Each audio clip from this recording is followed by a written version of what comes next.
Okay, let's go again. So Joorge 2363 IM.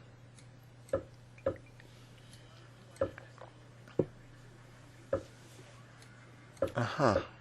Alright, interesting. I'll play F4.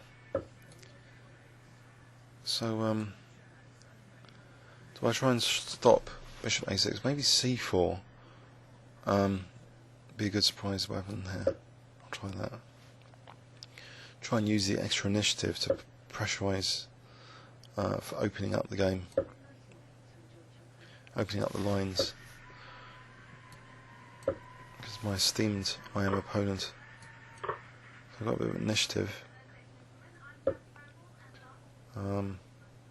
Maybe F5 here opens up more lines. Okay, I'll take. Black's position seems a bit loose, I think. He's creating some weaknesses as well. Bishop. I'm tempted for E4. E4, knight E3 takes, knight takes D1. Can I sack the queen? Bishop takes A8. Yeah, can I just do a queen sack? There's knight C3. Bishop takes B7, knight takes D1, bishop takes A8. I'm going to try it. Try and get 3 pieces for the queen.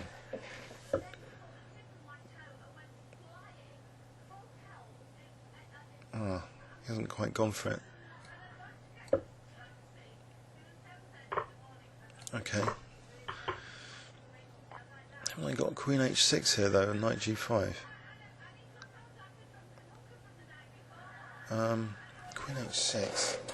This is interesting. Queen H6 and knight G5. Should I take on D5 first?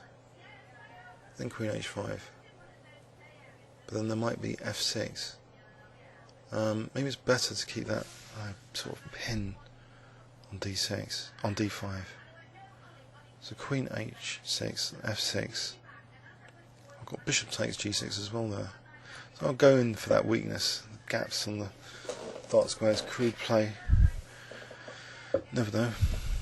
Might actually work. So knight G5 here looks as though it's dangerous. Then Queen E7.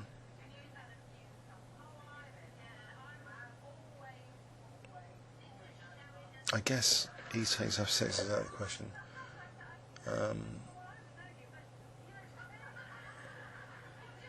Because Queen takes F6. But then if I castle, are we threatening knight E5?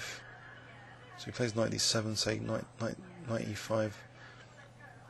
Looks dangerous for black there. Knight G5, Queen E7 doesn't look dangerous. My bishop goes back. It's got a lovely knight square blockade. I've hardly got any compensation. So I think I will take, just try and get this E5 square basically. So if I castle here. So I've got a couple of threats. Alright. So Queen G5 here pressurises D5. That looks tempting. And then I'll still have this big knight E5, so I think I'll go here. I'm glad I didn't leave that. I think I've got some pressure after knight F takes. There's a knight D6 here though, attacking bishop, taking the opportunity to attack the bishop. That's good as well. I think I might do that.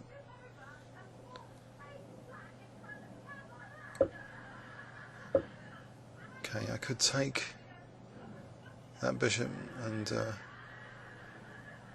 my position might be a bit looser. On the other hand, knight E5 keeps a bit of the tension going, so there might be the threat of knight F7.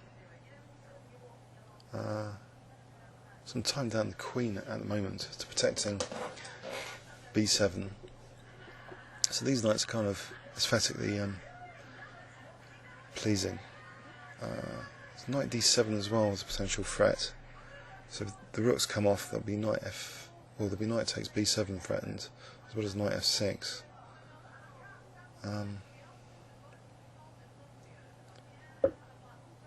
Okay. So rook takes f8 here though. Would force rook takes, virtually. And then isn't there like knight d7? I might try that. Oh, okay, I'll bring this other rook to bear. Well, in this position there's rook f7, surely. Or even queen takes d8. Queen takes d8, Muppet. I'm a Muppet for not seeing it. Queen takes d8. Oh, God. Good. Nice crush of a title player. Let's have a look at that. That was a nice game, I thought, a little bit. In fact, I can't seem to replay the game for some reason. I've lost my ability to replay it. I'm a bit shell-shocked or something. Okay, so what happened here was trying to be clever, and I returned the compliment, just trying to blast open the lines with c4, just to put a lot more dynamic pressure, accepting the light square blockade, but trying to open up even more lines now to show that black's position is a bit fragile. I offered a queen sack here with knight e3, which he didn't take, because I thought bishop takes, knight takes, bishop takes b7, and then I thought, sorry, I mean takes. I thought I was going to get 3 pieces of the queen. I'm not sure about that, but here he just put my queen on a vicious, the dark squares.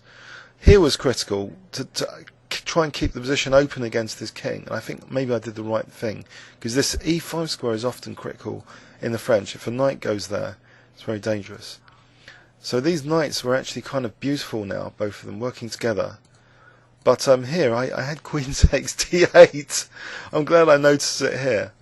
So please leave any comments or questions on YouTube. Thanks very much.